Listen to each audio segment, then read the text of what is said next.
Praise the Lord. சங்கீதம் 34 அதிகாரம் 3 என்னோடு கூட கர்த்தரை மகிமைப்படுத்துங்கள், நாம் ஒருமித்து அவர் நாமத்தை உயர்த்துவோமாக.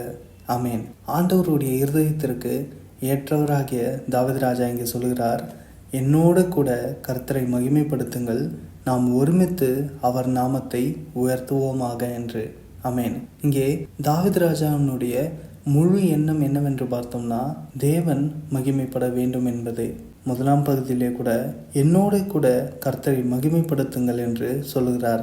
அதாவது தாவீது ராஜா இங்கே ஆண்டவரை மகிமைப்படுத்துகிறார். அவர் மாத்திரமில்லாமல் எல்லோரையும் அவருடனே கூட சேர்ந்து கர்த்தரை மகிமைப்படுத்தும்படி சொல்லுகிறார். 2ஆம் பகுதியில் நாம் ஒருமித்து அவர் நாமத்தை உயர்த்துவோமாக. ஆமேன். தாவீது ராஜாவினுடைய முழு எண்ணம் என்னவென்று பார்த்தோம்னா, கர்த்தரை மகிமைப்படுத்த வேண்டும் என்பதே. அவர் இந்த வசனத்திலே சொல்லுகிறார், என்னோடு கூட கர்த்தரை மகிமைப்படுத்துங்கள், நாம் ஒருமித்து அவர் நாமத்தை உயர்த்துவோமாக என்று. அதாவது தாவீது ராஜாவும் ஆண்டவரை மகிமைப்படுத்துகிறார். அது மாத்திரம் இல்லாமல் எல்லோரையும் அவருடனே கூட சேர்ந்து ஆண்டவரை மகிமைப்படுத்தும்படி சொல்லுகிறார். அதாவது தாவீது ராஜா இங்கே ஆண்டவரை துதிக்காமல் மற்ற எல்லோரையும் பார்த்து நீங்கள் எல்லோரும் ஆண்டவரை துதிங்கள் என்று சொல்லாமல் அவரும் தேவனை துதிக்கிறார்.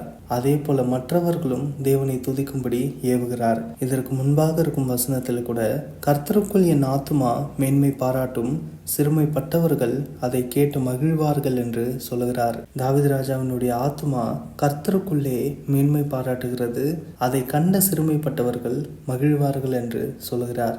தாவீது ராஜா ஆண்டவருக்குள்ளாக அவருடைய ஆத்துமா மேன்மை பாராட்டும் பொழுது, அதாவது ஆண்டவரை அவர் துதிக்கும் பொழுது, ஆண்டவரை சார்ந்து அவர் என்னென்னலாம் சொல்லுகிறாரோ அதை கேட்டு சிறுமைப்பட்டவர்கள் மகிழ்வார்கள் என்று சொல்லுகிறார். அப்படி ஆண்டவரை பற்றி அவர் என்ன சொல்கிறார் என்று பார்த்தோம்னா, 4ஆம் வசனத்திலிருந்து நாம் வாசிக்கும் பொழுது, நான் கர்த்தரை தேடினேன், அவர் எனக்கு செவி கொடுத்து என்னுடைய எல்லா பயத்துக்கும் என்னை நீங்களாக்கி விட்டார். அவர்கள் அவரை நோக்கி பார்த்து பிரகாசம் அடைந்தார்கள், அவர்கள் முகங்கள் வெட்கப்படவில்லை. இந்த ஏழை கூப்பிட்டான், கர்த்தர் கேட்டு அவனை அவன் இடுக்கண்களுக்கெல்லாம் நீங்களாக்கி இரட்சித்தார். கர்த்தருடைய தூதன் அவருக்கு பயந்தவர்களை சூழ பாளையம் இறங்கி அவர்களை விடுவிக்கிறார். கர்த்தர் நல்லவர் என்பதை ருசித்து பாருங்கள், அவர் மேல் நம்பிக்கையா இருக்கிற மனுஷன் பாக்கியவான். கர்த்தருடைய பரிசுத்தவான்களே, அவருக்கு பயந்திருங்கள், அவருக்கு பயந்தவர்களுக்கு குறைவில்லை. சிங்க குட்டிகள் தாழ்ச்சி அடைந்து பட்டினியா இருக்கும், கர்த்தரை தேடுகிறவர்களுக்கோ ஒரு நன்மையும் குறைவுபடாது. ஆமேன். இங்கே பார்த்தோம்னா தாவீது ராஜா அவருடைய வாழ்க்கையில் ஆண்டவர் அவருக்கு என்னென்னலாம் செய்தார் என்பதையும் சொல்கிறார். அதனாலே ஆண்டவர் மீது அவர் வைத்திருக்கிற நம்பிக்கையையும் அதே போல மற்றவர்களுக்கும் சொல்கிறார், நீங்களும் ஆண்டவரை தேடும்பொழுது பிழைப்பீர்கள், அவர் உங்களுக்கு ஆதரவாயிருப்பார் என்று. ஆமேன். இதை கேட்டு சிறுமைப்பட்டவர்கள் மகிழ்வார்கள். இந்த வசனத்திலிருந்து 2 காரியங்களை நாம் இப்பொழுது பார்க்கிறோம். ஒன்று நம்முடைய ஆத்மா கர்த்தருக்குள்ளாக மேன்மை பாராட்ட வேண்டும். அதாவது ஆண்டவர் என்னென்னலாம் செய்திருக்கிறாரோ, ஆண்டவர் எப்படிப்பட்டவராக இருக்கிறாரோ அவரை குறித்தே நாம் மேன்மை பாராட்ட வேண்டும். அதாவது நம்மை குறித்தல்ல, ஆண்டவரை குறித்தே நாம் மேன்மை பாராட்ட வேண்டும்.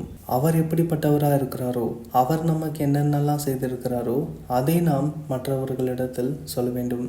அப்பொழுதுதான் சிறுமைப்பட்டவர்கள் அதை கேட்டு மகிழ்வார்கள். அதே போல இன்னொரு காரியம், இங்கே தாவீது ராஜா மற்றவர்களை ஆண்டவரை துதிக்கும்படி ஏவுகிறதற்கு முன்பாக அவர் ஆண்டவரை துதிக்கிறவராய் இருக்கிறார். எல்லோரும் கர்த்தரை மகிமைப்படுத்தும்படி அழைப்பதற்கு முன்பதாக 1ஆம் வசனத்தில் அவர் சொல்கிறார், கர்த்தரை நான் எக்காலத்திலும் ஸ்தோத்திரிப்பேன், அவர் துதி எப்பொழுதும் என் வாயில் இருக்கும் என்று. ஆமேன். அதே போலதான் நாம் 3ஆம் வசனத்தில் வாசிக்கிறோம், என்னோடே கூட கர்த்தரை மகிமைப்படுத்துங்கள், நாம் ஒருமித்து அவர் நாமத்தை உயர்த்துவோமாக என்று. ஆமேன். தாவீது ராஜாவும் இங்கே ஆண்டவரை மகிமைப்படுத்துகிறார். அதே போல மற்றவர்களும் ஆண்டவரை மகிமைப்படுத்தும்படி அவர்களை ஏவுகிறார். ஆமேன். நம்முடைய வாழ்விலும் நாம் ஆண்டவரை பற்றி மற்றவர்களிடத்தில் சொல்லுகிறோம். நாமும் மற்றவர்களிடத்தில் ஆண்டவருடைய சித்தத்தை சொல்லி அவர்கள் அதை பின்பற்ற வேண்டும் என்று சொல்லுகிறோம். ஆனால் நாம் அதை முதலாவது பின்பற்றுகிறோமா என்பது ரொம்ப முக்கியம். அப்படி நாம் பின்பற்றாதவர்களாக இருந்து மற்றவர்களுக்கு மாத்திரம் நாம் ஆண்டவரை பற்றி போதித்தால் நாம் மாயக்காரர்களைப் போலதான் இருப்போம். ஏன்னா இதை குறித்து ஆண்டவராகிய இயேசு கிறிஸ்துவே சொல்கிறார், வேதபாரகரும் பரிசேயரும் மோசேயினுடைய ஆசனத்தில் உட்கார்ந்திருக்கிறார்கள். ஆகையால் நீங்கள் கைக்கொள்ளும்படி அவர்கள் உங்களுக்கு சொல்லுகிற யாவையும் கைக்கொண்டு செய்யுங்கள். அவர்கள் செய்கையின்படியோ செய்யாதிருங்கள். ஏனெனில் அவர்கள் சொல்லுகிறார்கள், சொல்லியும் செய்யாதிருக்கிறார்கள். ஆமென். இங்கே பார்த்தோம்னா மாயக்காரர்கள் ஆண்டவருடைய வார்த்தையை போதிக்கிறார்கள், ஆனால் அதன்படியும் அவர்கள் செய்யாதிருக்கிறார்கள். ஆமென். இப்படி நாம் வாழ்ந்தால் நமக்கு என்ன பிரயோஜனம் இருக்கிறது? ஆகையால் நாம் ஆண்டவரை பற்றி மற்றவர்களிடத்தில் சொல்லுவோம். அதற்கு முன்பாக நாம் ஆண்டவருடைய வார்த்தையின்படி நடக்கிறோமா என்பதையும் நாம் சிந்தித்து பார்க்க வேண்டும். ஏனென்றால் ஆண்டவரை பற்றி பிறரிடத்தில் சொல்கிற நாம் முதலாவது ஆண்டவருடைய சொல்லின்படி வாழ வேண்டும். ஆமென். இதுவே பிரதானமான காரியமாய் இருக்கிறது. ஆகையால் நாமும் ஆண்டவரிடத்தில் கிட்டே சேர்வோம். பிறரும் ஆண்டவரிடத்தில் வரும்படி அவர்களையும் நாம் வழிநடத்துவோம். ஆமென்.